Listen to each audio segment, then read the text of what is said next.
Welcome to Recovering Addict. My name is Jake, and I am a recovering substance user. So just a quick introduction for tonight. We will be continuing our journey through The Connected Child, a book written by Dr. Karen Purvis and David Cross. And it is a book about parenting, written specifically targeting foster children, children and international adoptions. I am distracted by that. That right there is very distracting to me. So I'm going to move this here. There we go. That feels a little bit better, a little bit more natural. So apologies for the motion sickness. And so like I said, we're going to be continuing through The Connected Child, a book about the TBRI system, Trust Based Relational Intervention, that was specifically designed for children from hard places. Children from hard places being defined as those with histories of abuse, trauma, neglect. I love you, baby. Early hospitalizations. God damn it. Early hospitalizations, premature birth, and stressful pregnancy. Maybe I said that one. Stressful pregnancy, premature birth, early hospitalizations, abuse, trauma, neglect. There we go. 6. Look, it's Batman, Adam West. I can't even do it. Adam West and Burt Ward, 1966. And that was in reference to Epi's comment. What's up, old school Jake man? Trying to put my head together a little bit right now. So anyway, the book is written for parents who have children with those types of histories, and how to build attachment, how to nurture relationships, how to teach your child to trust, as well as opposed to the reward and consequence model of behavior. It is more focused on behavior modification, and that seems to be much more beneficial to children with these histories. And I always like to,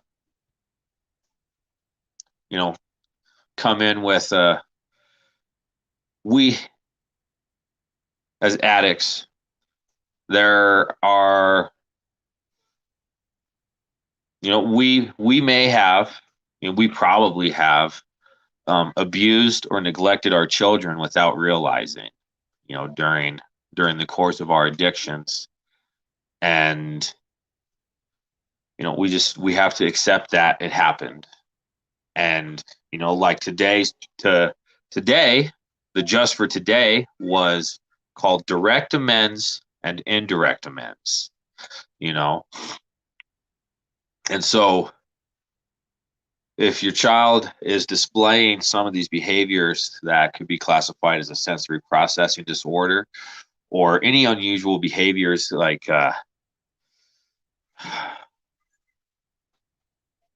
just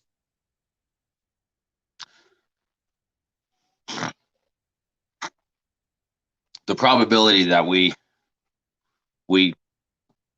caused our children harm is pretty high. And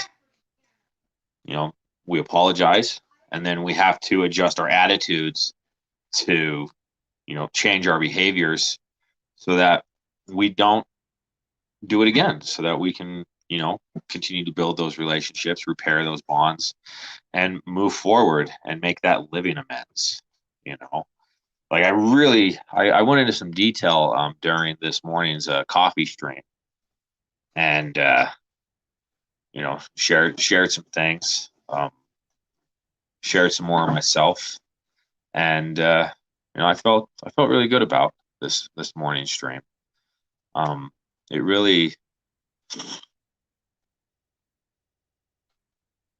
was really powerful for me, and being able to work a Bill and Ted reference into it, that was also most excellent. So I think I am going to greet the chat. Come on, Mouse. Here's the Drake boy. You want to say hi to the internet? Okay. Top first comment, going to ignore Epi in 89 minutes. Hi, LOL. It's good to see you. Cherie, always a pleasure. This is LT. Yo. What up? Sky. Marilyn, Purple M&M. How are you this evening? What is that? That is something on the screen. So I'm going to ignore that. This little dot right here. Cherie, Jakester. Ooh, Stephanie's here. Hi, Stephanie. Felice. Brayley Morningstar, 103 days. Huzzah. You want to give her an applause? Give her a clap. Let's clap. Oh, yeah. Very good. I'm sure that sounded terrible. Like I had my hands cupped and everything. Get some weird acoustics going on. Yeah. Nicole, how are you this evening? I like that. I really do enjoy that. That is, Doc Brown. That is definitely a motivation for pursuing a PhD, so that I can yell "Great Scott" and be neurotic as shit. Watching Batman, very good. Do. And now the chat's talking to him. Oh, Lish says hi. Yeah. Hello. Most excellent. Just be excellent to each other. Just be excellent to each other. That's all I gotta say. Epi says hi too. I think Epi's Felice's brother. He was he was also the guy that did he compiled that song for the talent show. That was badass. Oh, we got John V. John V. Yeah. I think Jim Hartley is going to make it to 9 years and 10 months of sobriety. What do you think of that, Drake? Think that's good? Give you a round of applause. Oh, yeah. We got our bookmark. Got to backtrack. I was busy highlighting and writing notes in my book. Get a little sip of coffee.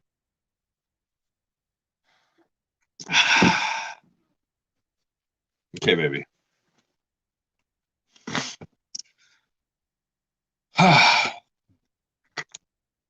So, where we left off was a discussion about being mindful of your voice. I'm not sure if we got into that piece at all, or if that's where I think that is where we stopped. So, page 98 of The Connected Child, for those who have the book and have been following along. Be mindful of your voice is the heading. So, voice is an important tool when working with children. The way we speak conveys important messages about our mood, our trustworthiness, and our authority. When things are going well, speak in a friendly, animated, calm, and warm voice. But when a little girl or boy misbehaves or needs instruction, our voices need to change. Unfortunately, it's too easy to let sounds get away from us. It's tempting to become shrill or whiny or to scream when you are frustrated and trying to direct your child. Unfortunately, these sorts of vocal signals do not convey the right message. Your child will perceive a high-pitched, tentative, or whiny parental voice as weak and fearful and that there is danger. An overly loud or intense voice comes across as extremely threatening, either extreme, or too weak or too fierce voice from a parent will reduce your child's feeling of safety and can lead to panic and escalation of the situation.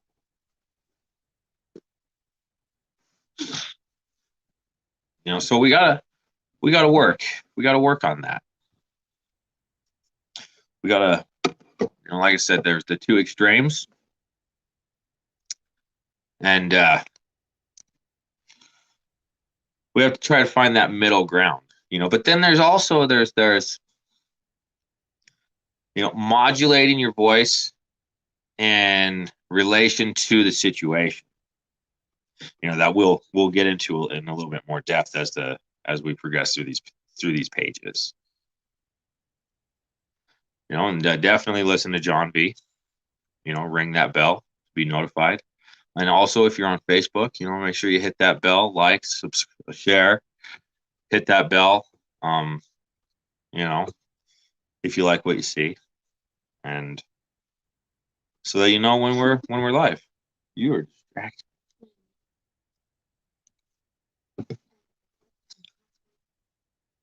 Yeah. So the next section says, be authoritative, but don't frighten your child. You always want to avoid panicking a special needs child. With panic, cortisol stress hormone levels shoot up, and the child descends into a biochemical cascade that can put him or her into fight or flight mode. The disrupted brain chemistry associated with this state can in turn lead the child into bizarre, dissociative, or aggressive behaviors. It's hard to imagine that you can send a child into a downward spiral simply by hollering or whining, but it's true. At-risk kids are hypersensitive and perceive threat in situations that would not faze you or me. Here's a scenario that might help you understand their perspective. And before I get into that, I've noticed that very much with my Drake right here. You be quiet, Drake. Listen, I'm going to tell a story about you right now. Yeah. Then fly away on your magical cloud. So I noticed very quickly that Drake had an auditory sensitivity. And so if we had too much noise, whether it's loud music or, me and Cameron talking shit, I don't even scream at you. Yeah, we're super loud, which is why it's been so interesting to be referred to as quiet, a couple of times, a few times in the last day or two. That's actually, it's a pretty nice change. But when Drake would start to get stressed or there was yelling or a loud noise, he would cover his ears. That was like the first thing that he would do is plug his ears. Thank you, Stephanie. Really appreciate that. That's awesome. Thank you very much, ma'am. Yay. Americans were loud. Not all Americans. No, not at all. So he would cover his ears, but then I also noticed that it was just all the way around. It was loud noises. Like, when he would vacuum the floor, he would wear my industrial earmuffs. Or when we were setting off fireworks, industrial earmuffs. And whenever he was really upset, it was always, covering his ears, closing his eyes real tight, to try to remove some of that sensory input, because his nervous system, like his amygdala activates and his fight and flight kicks in. And, he starts to get overloaded, you know.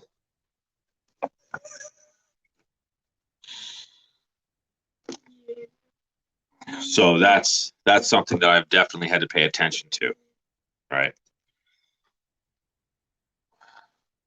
What is that? Oh, right on. And you killed the creeper that you made me?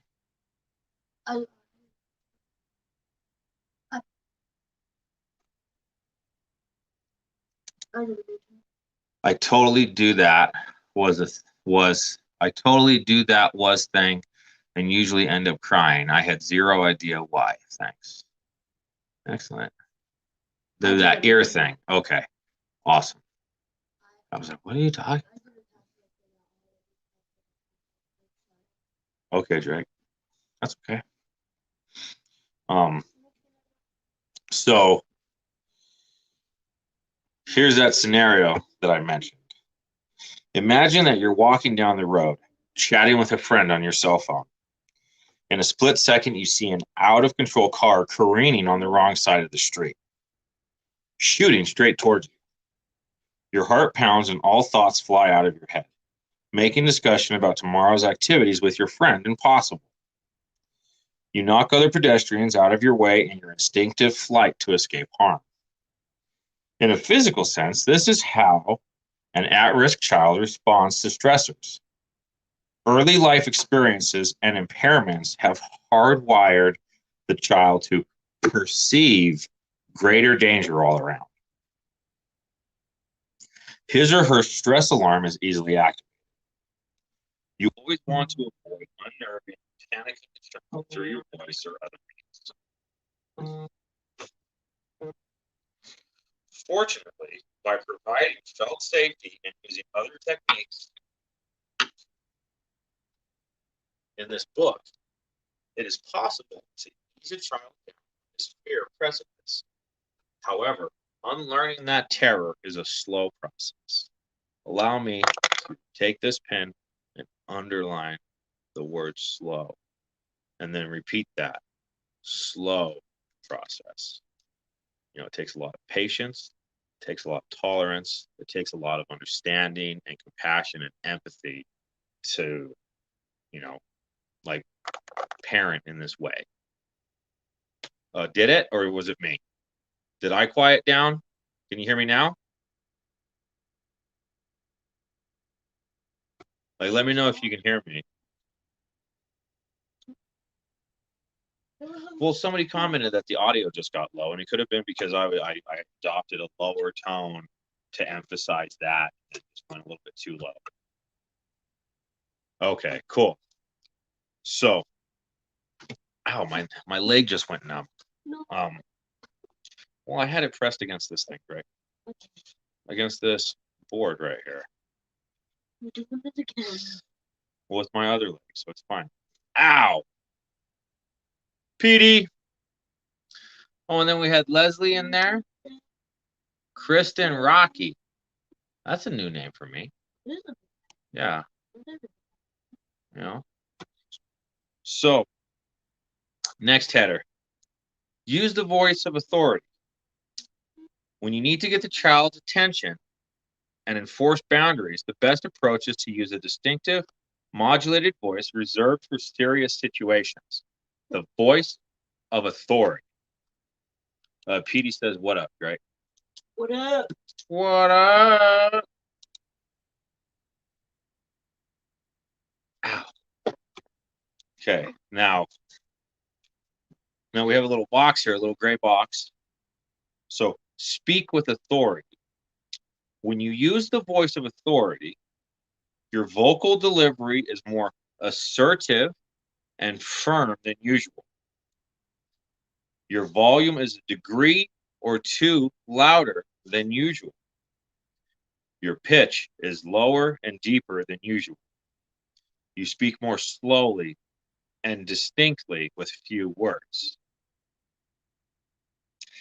The message you send says, "I mean business, this is not playing now." So it's the mommy voice. Yeah. I am the boss. Although I value you greatly, you are not the boss. I am a good, safe authority, and you are safe with me. Hashtag share squad. Thank you, PD. And then the voice alerts the child that you are taking charge. Okay. So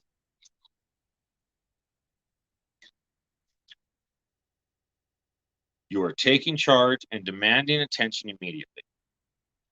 Ow.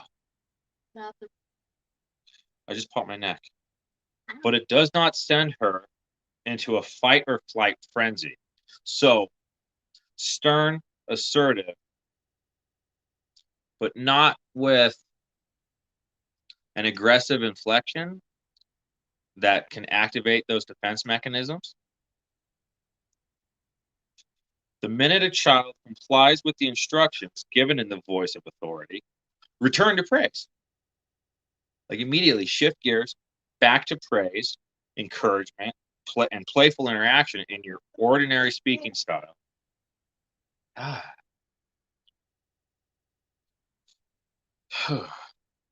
Yeah.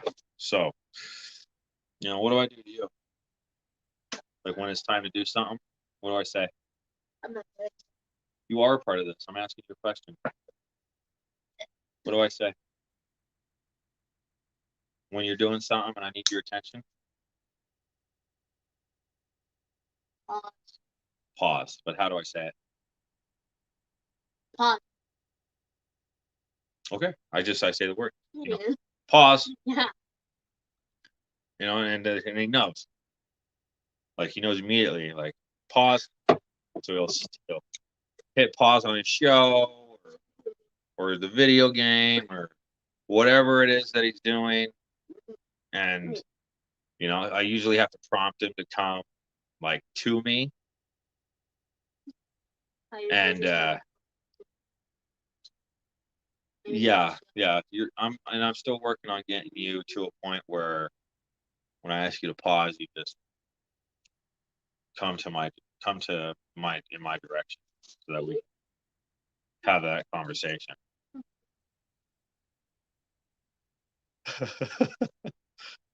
What?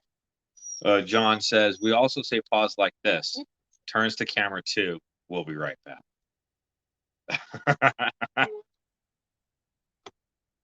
It's above your pay grade, right? Definitely above your pay grade. Yeah. I think that's old-timey news anchor stuff. Like 2020, Dateline. Is it Dateline? Dateline or Deadline? Deadline. Which one? What am I thinking? I don't know. Prime time? What was that? What was that other show like 2020? I don't know. You don't know. We've never watched 2020. Is it 2020? I don't even know what that is. Like Walter Cronkite? Like, I don't know. 2020 over on ABC. That's legit. Okay. I know. We don't even watch the news. Dateline. Did I say Dateline or Deadline? I said something. Hell yeah. Thank you for resolving that conflict in my head. Stephanie and John. Oh, Keegan. Oh, look. There's your picture right there in the corner of my screen. Welcome. Glad to see you. So, the next section is called Conserve Your Words.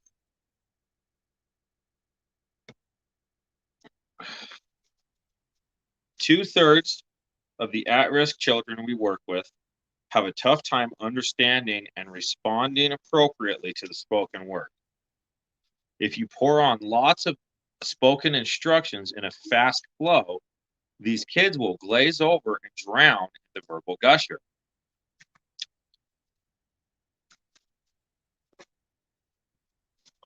Think of your words as a precious resource.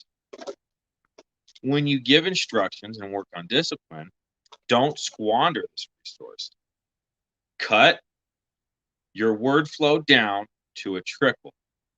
A simple way to do this is by adding 5-beat pauses between repetitions. And this is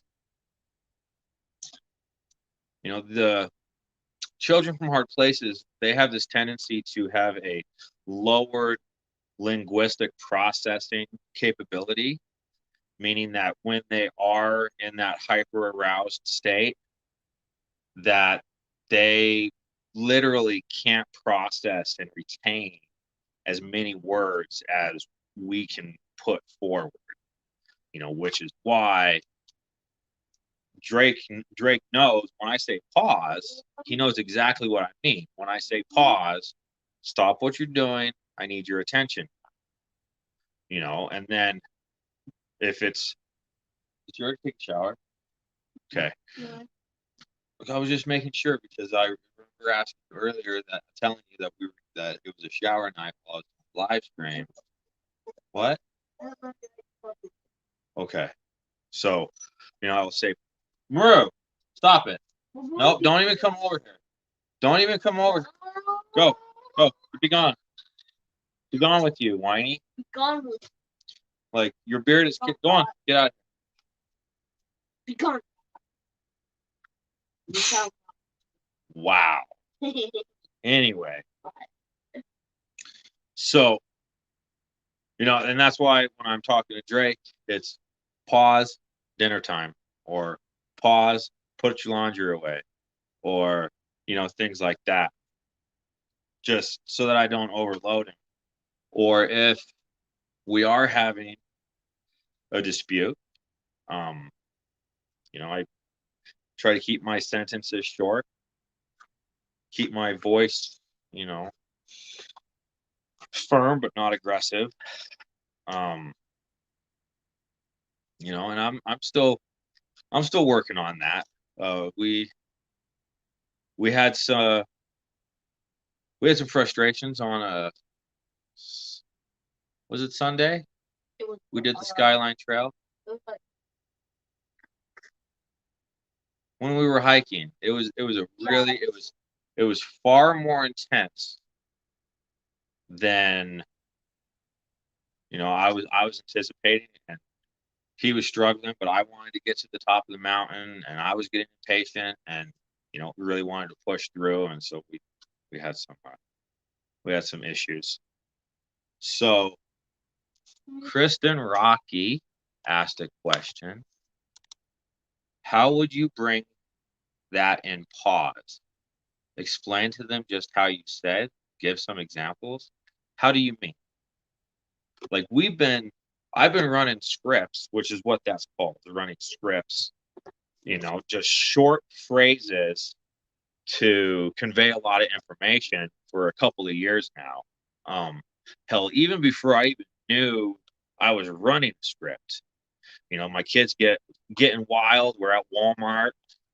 We are stop. We don't talk about that. We are secretly terrorists at Walmart. Yeah. We have a good time at Walmart. We're trying to get kicked out without legal ramifications when we go to Walmart.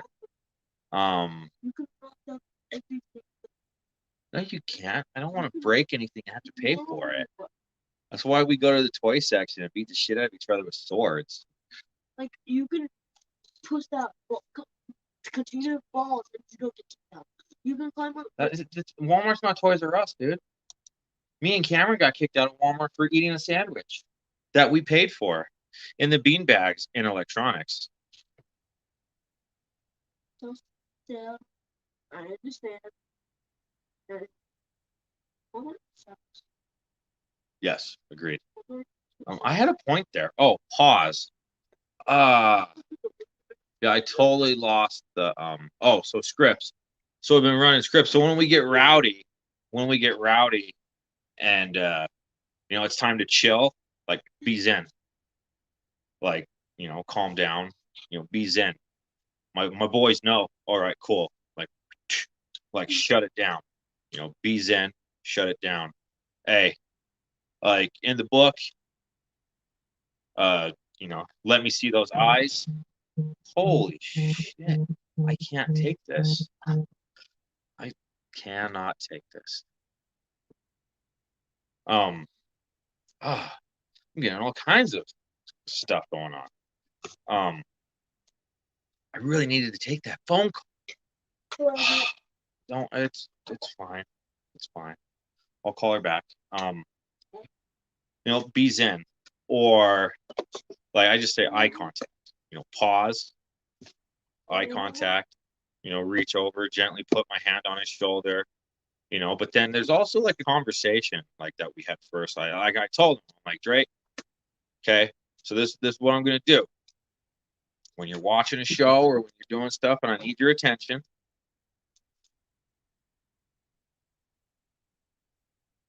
I'm gonna say pause. And that's all I'm gonna say. I'm gonna say pause, and that is your signal that you need to hit the space bar or hit the start button or whatever it is, or put your crayons down, or I know you don't. I know. I'm very aware. I'm very aware that you're very much living in a digital age. Yes, sir. I'm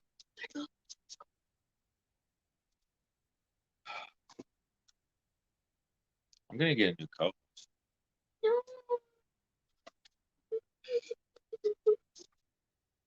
Oh.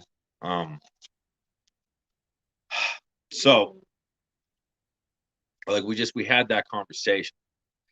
This is what I mean when I say pause. This is what I'm looking for when I say be zen, or any of these other phrases, other scripts that we use on a regular basis.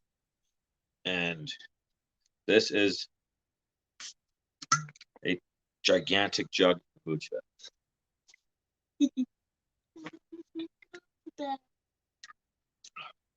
What is that? Is that like your school pictures or something?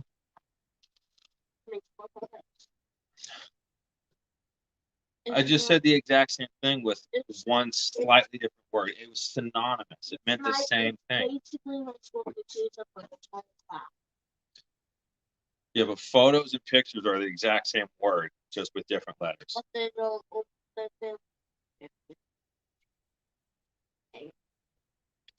Thank you, sir. I'll have to check that out later. So,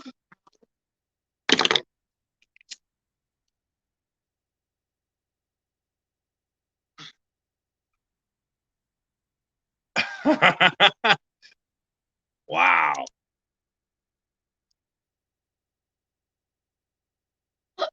That's awesome. What is it? My pause comes with a smack in the back of the head. Amos got shocked by an electric fence one time and thought I slapped him in the back of the head. I wasn't even there.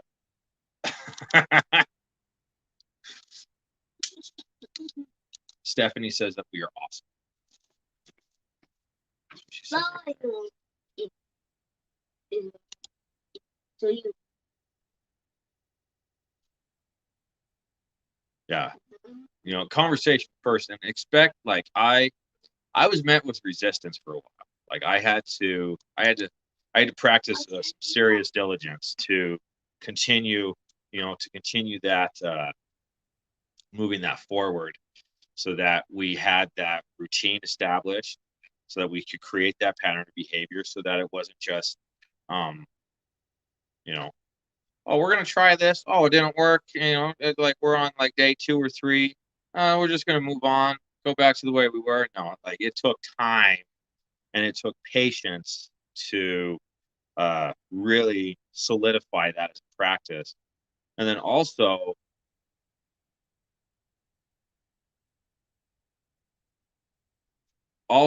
it's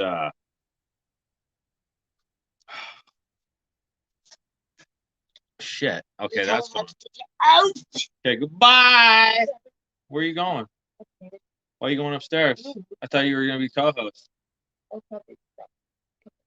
Okay. Where's him? He went longboarding. I told him he needed to be home tonight, though. Okay.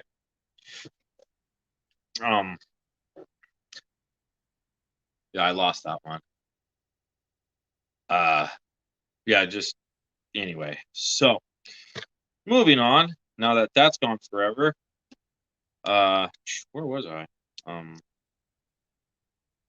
So give a directive once in a firm but normal voice, then stop. Inside your head, slowly count 1, 2, 3, 4, 5 while you wait for a response. Get into the habit of listening to the music and rhythm of your voice so you can purposefully slow down to a rate that gets through to your child. When you first give an instruction, try to use a normal voice so your child gets in the habit of obeying your speaking voice. Even though you may feel impatient, don't let loose with a flood of words that tumble out on top of each other. Discipline yourself to conserve your words.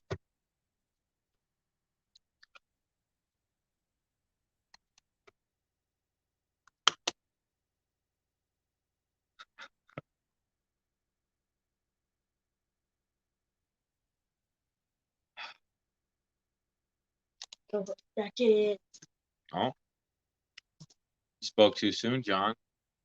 Hey, He says you got a better deal from the people at Dateline. how dare you? How dare you? How dare you? When I called my sons, nieces, and nephews' middle name was when I got their full attention. And everyone wanted to know how I did that because we had that talk that I was serious and it actually worked. Hell yeah. Hell yeah. Cool. Yeah. See you later, Jim. Dad. And then Rachel, welcome. Welcome. What, Drake? Yeah, I'm frozen on this screen. My phone is, yeah. So but this footage we're seeing here is the footage that my camera is capturing. Did you see that angle? So yeah, just discipline yourself to conserve your words. And then this is a that we're coming into some stuff I've talked about before. Keep your child close by. It's not unusual for a parent to send a youngster to her room as punishment.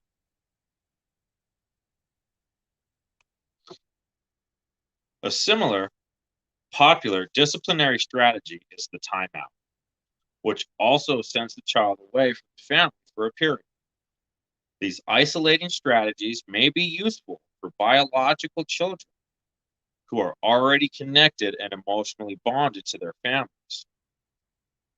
But isolating and banishing strategies are extremely problematic for at-risk children.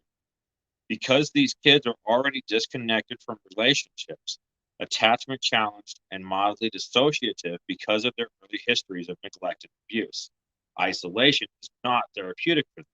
Now, that being said, again, it says useful for biological children. Reminder, this book was written with foster families and adoptive families in mind. Now,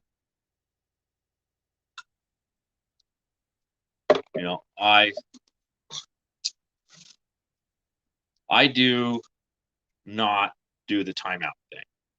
I used to, but I don't anymore because he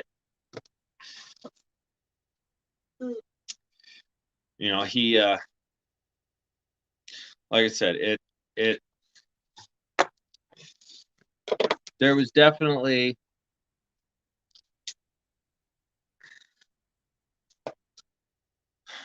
how do I say this? There was some emotional neglect. I love this boy and I spend a lot of time with him, and I spend a lot of time with him, his entire life. Like I've pretty much always been there. And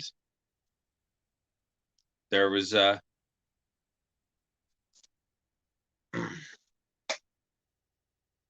I used to do the timeouts. But then I went through an 8-week training in the TBRI system, and time ins are better. Again, it takes a lot of patience. It takes a lot of tolerance. Just a lot of deep breathing, but a time in, like, it enhances the bond. It nurtures the relationship, and it even if he's mad and screaming, and we have to go through this unpleasant period of time for what this stubborn little ginger likes to do is turn into 2 hours, 3 hours. It's not funny. Like, it really sucks. Like, it's really unpleasant for me to have to sit outside your bedroom door because you're upset, don't want to spend 10 minutes to clean your bedroom, and it turns into a 2.5, 3 hour thing. Like, it really sucks. It really sucks. I don't enjoy those situations.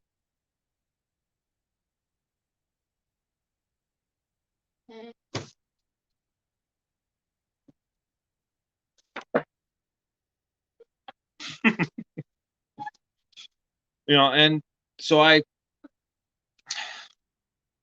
keep him close, like, because I want him to know that I value him and that he is important to me, and that I'm willing to endure the storm with him in the same room, and just continue to follow up with him until he is able to calm down and regulate.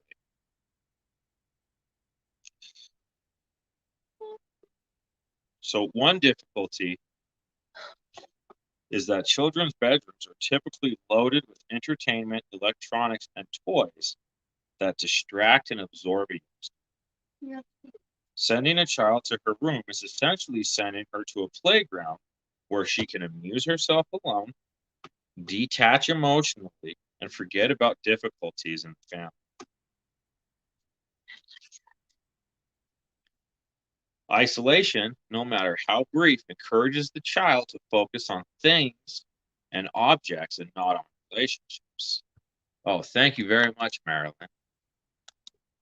Really appreciate that. She's a purple M&M. She's a purple M&M because look right here. See the circle? That's 4.99. Because that's what it says. So that's what it says. That's it. That's the thing. So to truly heal, these children need a steady diet of positive relationship practice. Bring your child close into your circle of family connection, even when he or she is being disciplined. We'll just move on into the next section because it goes into more detail about something that I mentioned already about the time ends. So the think it over place. When you want to give adopted or foster children time to reflect on their behavior, use a think it over place. A version of a timeout. This involves having the child spend time in a designated location that is near to the family.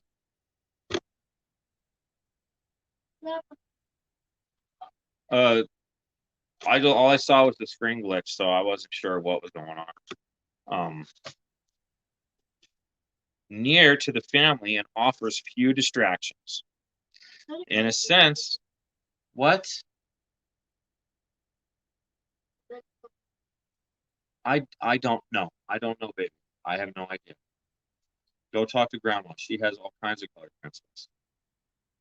Okay, I don't know about color pencils in here.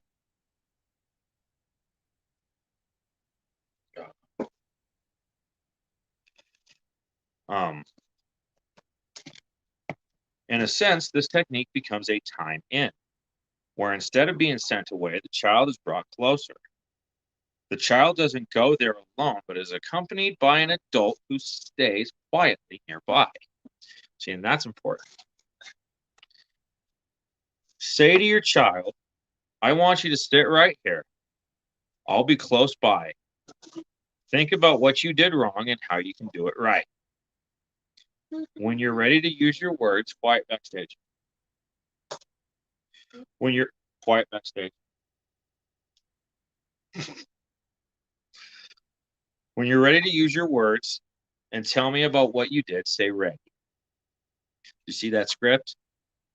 See that new one? Quiet backstage. Quiet backstage. Quiet backstage. You're right there next to me. It delivered the message. Like its intention was fulfilled.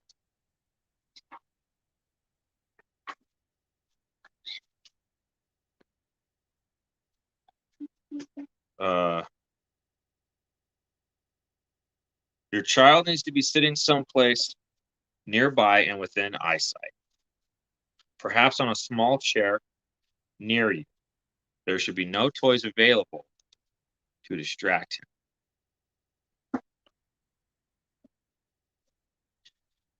As soon as the child says ready, approach, get down to the child's eye level and make eye contact. Extend your hands, palm up, and ask for the child's hands, which you then hold gently. Let your child describe what he did wrong and then ask, how can you do it right? So, John, quiet backstage really hit with, I don't know, that's a habit that I got into. Like, I understand the quiet on set, but when Millie and Link and Cameron and Drake would be getting rowdy, it's quiet backstage, or like that was, yeah, that's an awesome picture. Looks like an owl wearing a ski mask or like ski goggles or something. Ow! So,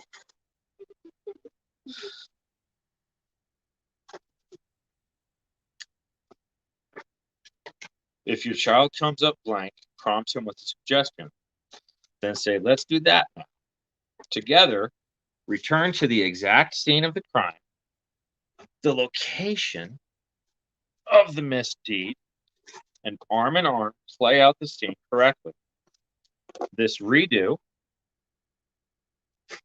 needs to occur at exactly the same location and with exactly the same activity the child was engaged in when he went off track. This time, however, your child gets to do it properly, then sincerely praise him for his success. Like that is a big thing.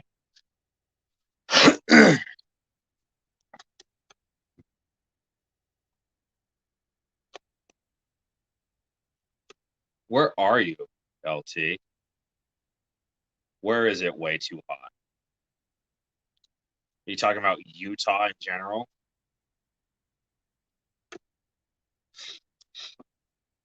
But always return to praise. Always return to praise. Have the situation, and then when the behavior is corrected, praise. Positive reinforcement. Continue to get that.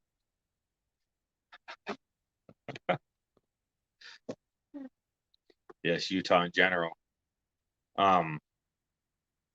Always return to praise to, further cement and reinforce that behavior. And then the next section, offer choices and compromises.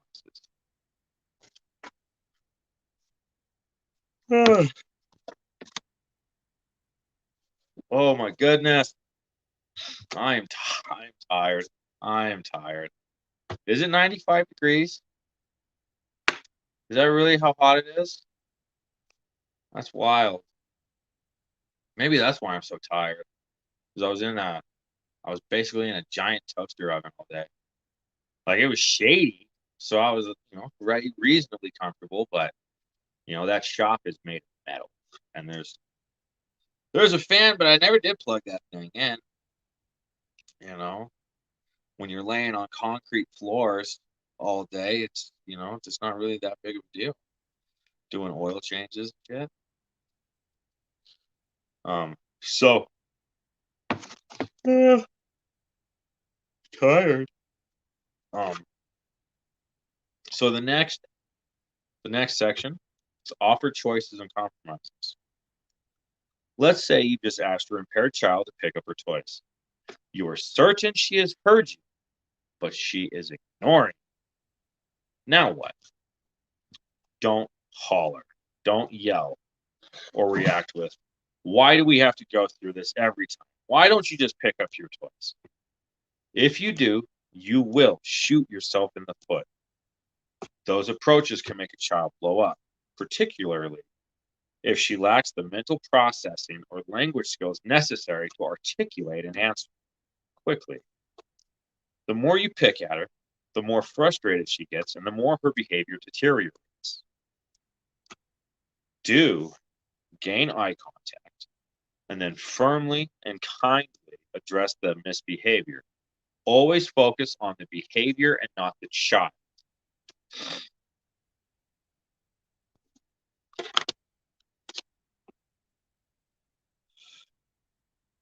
And offer acceptable alternatives.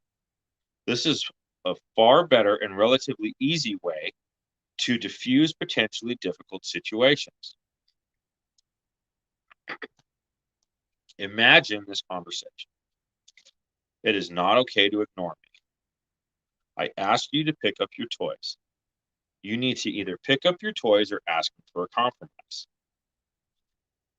Can I have a compromise? That's good, using your words. There's that phrase again. Let's make a compromise. You have two choices. You can pick up your toys now and then play a game with me for 5 minutes.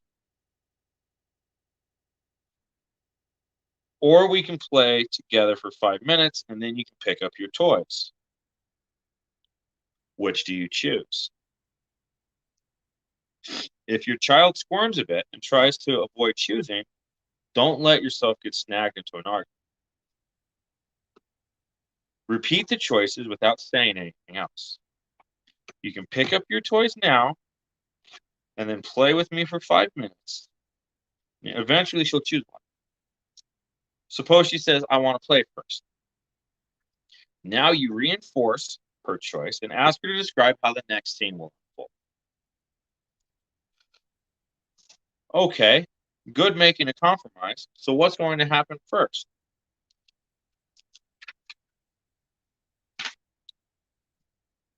We're going to play. That's right. We're going to play for how long? Confirming that understanding. 5 minutes. Yes, so we're going to play together first for 5 minutes. Then what's your part of the compromise? What happens after we're done playing? Repeat back what she said and coach her to completely explain the expectations. Reviewing these specifics beforehand will help her stick with the plan. I pick up my toys, and that's again that repetition, that practice. That was a weird noise that just happened off to my right.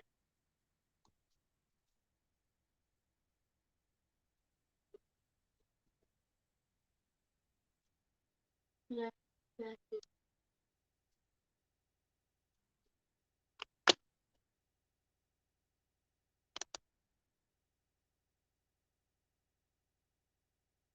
Total depravity.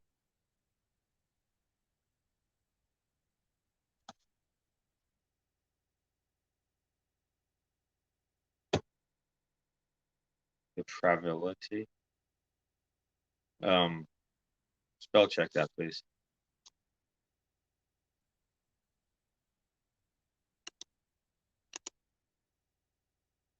Could be both. Could be both.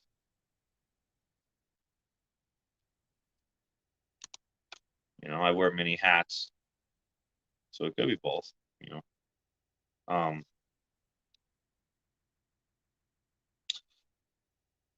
So, again, that repetition, and then, right. So when I say 5 minutes of playing are up, what's your part of the deal? How do you pick up the toys? I pick them up right away. Right. You pick up the toys with no fussing and right away. Okay. Okay. And then continue more praise on depravity, on total depravity. That being what we deal with in our child. Total.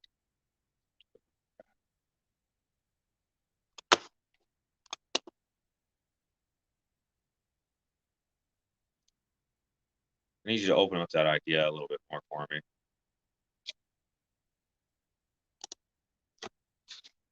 Wait, is this all? Yeah, it's still recording because it's recording from my phone. Moral corruption, wickedness. I don't think that's what I feel right. Good. Wicked. Or morally corrupt acts. Christian theology. Okay, I'm gonna. Who's what? I asked you after the house. There's a pigeon. There's pigeons outside, dude.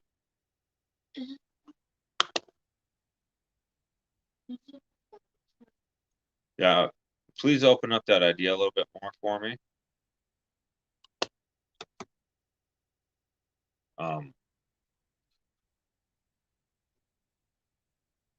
Oh, you bastard, you dead too.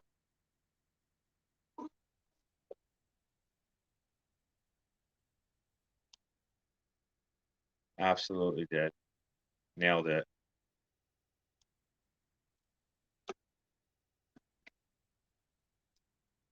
This guy.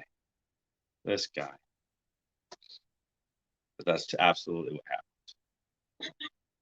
Yeah, absolutely. I think John has a excellent idea now that the ump is, called me out up to bat. Let's see. Let me finish this thing real quick. Now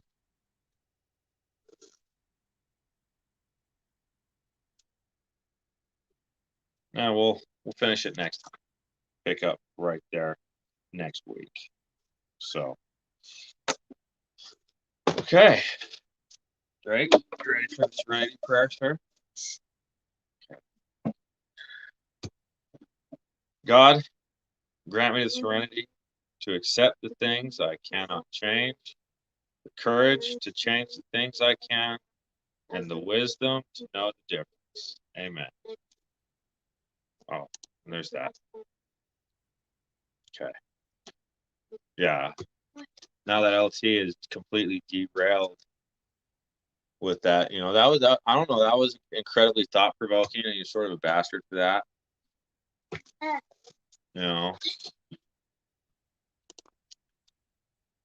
Like, really, oh, that's interesting. That's something interesting to think about. I want to look into this really deeply. Like, let's get after it. It's, super. It was wild. It was wild. Like the immediate thought process. But so until next time, don't put yourself in a high risk situation. Stay strong, stay savage, work the program, and remember, we recover better together.